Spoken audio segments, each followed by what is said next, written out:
All right, this is at home activity number 7. We are doing magnets in the kitchen. I am in the kitchen and I have my bar magnet right here. I have listed 10 things that I'm going to test out to see if they are magnetic. First, we are going to do the outlet. And we see it is magnetic. Next, we're going to do the spatula. It is magnetic. We're going to do the stove. Doesn't really stick to the stove. We're going to try the oven. Oh, but this part of the stove, it does stick to. So this side is magnetic. Next, we're going to do a spoon. No, it is not. This spoon is not magnetic. Next, we're going to try a tea kettle.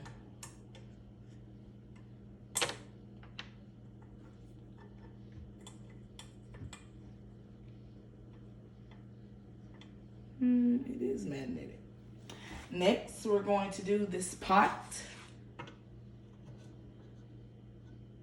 Nope, it's not magnetic. Next, we're going to try the lid of the pot.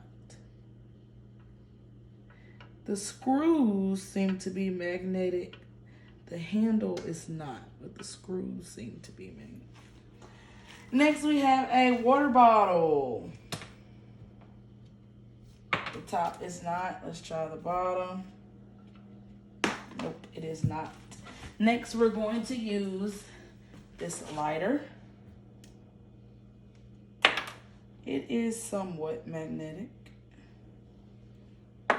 And last, we are going to try this lantern.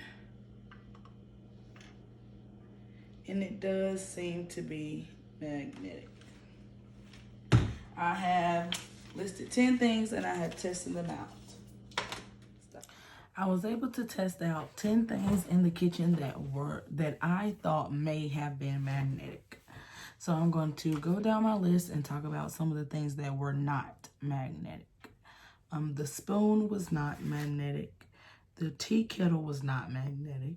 The pot was not magnetic, and the water bottle was not magnetic. Now those are 4 things that were not. 6 of the things that I did test were. The outlet was magnetic, as well as the spatula, the oven, the stove top. There was a bar that was magnetic on the stove. The lighter and the lantern was magnetic. What I thought the purpose of this activity is to test the strength of our bar magnet here. And to talk about why some things are magnetic and some are not. I loved how we were able to compile a list that got us thinking about some things that maybe were made of metal. We were able to test some of those things out to see maybe they were made of different types of metal. It starts to get you thinking, why are some of these things magnetic? How this can relate to chapter 7. If I did something like this in the classroom where we use a magnet to test out 10 things in the class, I would want to avoid why questions. I wouldn't ask my students, why is the spoon not magnetic, but the spatula is magnetic?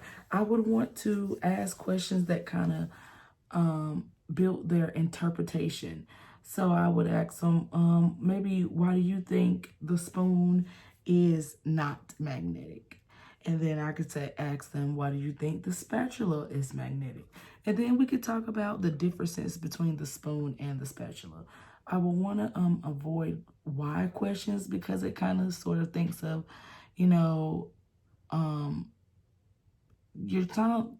students may think I'm looking for the right answer. So if I would say, why is the water bottle not magnetic? That could instantly freeze up students to say, maybe because it's not made of metal.